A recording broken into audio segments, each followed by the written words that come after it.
Welcome back, Rangers. I just wanted to do my diligence and redo the first part of my intro. The first clip that I did didn't work out very well. The audio got lost. So here I am. Thank you for clicking on this video. I'm really glad you did, and I hope you enjoy it. Now we'll go back to past Ranger Nick and call it good. All right, I'll see you then. Bye. And today we're going to get down and dirty as we are going to be discussing my top 3 favorite ground-type Pokemon from the Kanto region. And as I've said before, and I will continue to say throughout, is that these are my favorite ground-type Pokemon. They're not necessarily good in a competitive field, and I think you'll scare them off into the caves if you leave awful comments about how bad they are. They are good for what they were in Generation 1. But with that said, let's enter those Kanto caves and figure out who these guys are.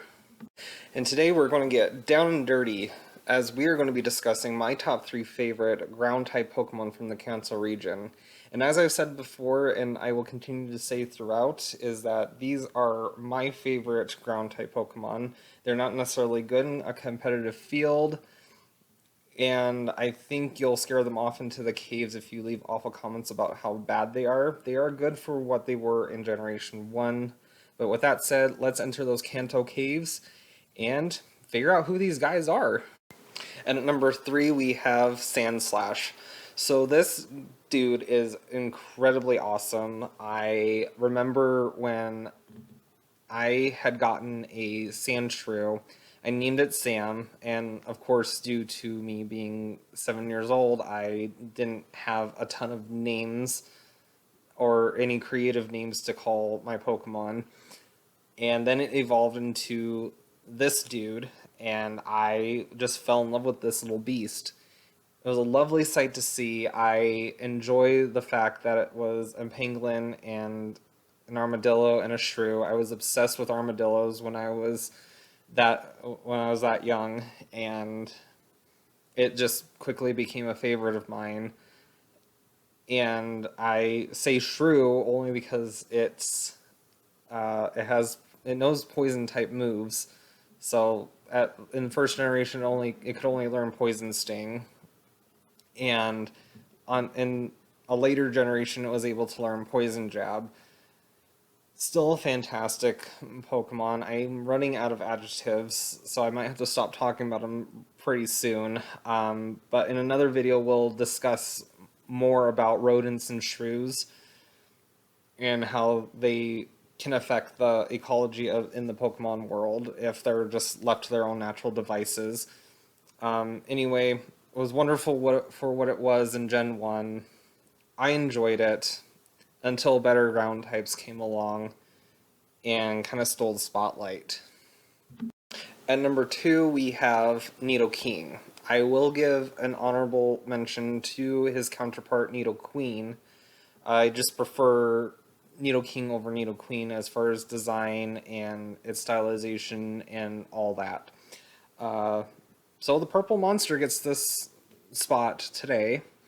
I'm not a huge fan of the color purple, but I like the shade that is on Nidoking, and I think it's also just because the color's broken up by different components of the Pokemon in the design. I, as a kid, did not realize that there were more than one Moonstone in the games. So I thought it was completely rare because you couldn't buy it anywhere. I could only find it in one place, which was Mount Moon. And I would always use it on my Nidorino, and that's how I came to really like Nidoking. Call it the mere exposure effect if you would like, but I just preferred Nidoking over Nidoqueen, like always. Even in subsequent games, I preferred Nidoking over Nidoqueen. Also, I didn't like the fact that Giovanni had one when I had one. That was just my 7-year-old brain going crazy because this evil dude has this Pokemon that I really like. But c'est la vie, I guess. And at number 1, we have Dugtrio. So this three-headed Pokemon, and I don't know what the obsession with three-headed Pokemon were in Generation 1 was about, but I sure enjoyed this one. It's nice and simple.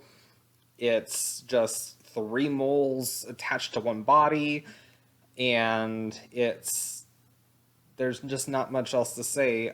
Some things that I found out about it that were really interesting is that in Heart Gold and Soul Silver, when the Pokeathon was in that, in a couple of the games, it would either in Hurdle Dash, I think is what it was called. It would dig under the hurdles, and in the Lamp Jump, it just wouldn't move at all.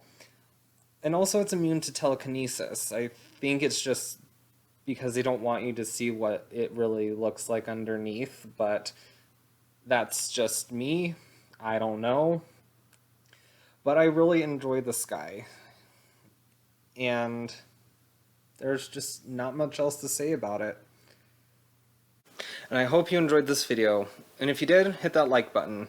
And just to make mention, I'm going to be doing this with all the types in all the regions. Of course, within reason, because there are some types that are more prevalent in other regions than others.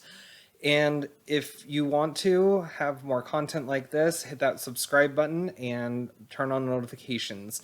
And also follow me on social media, where you can get behind the scenes antics and some voting for future content. And with that being said, this has been Pokemon Ranger Nick. Be safe and remember to eat your berries.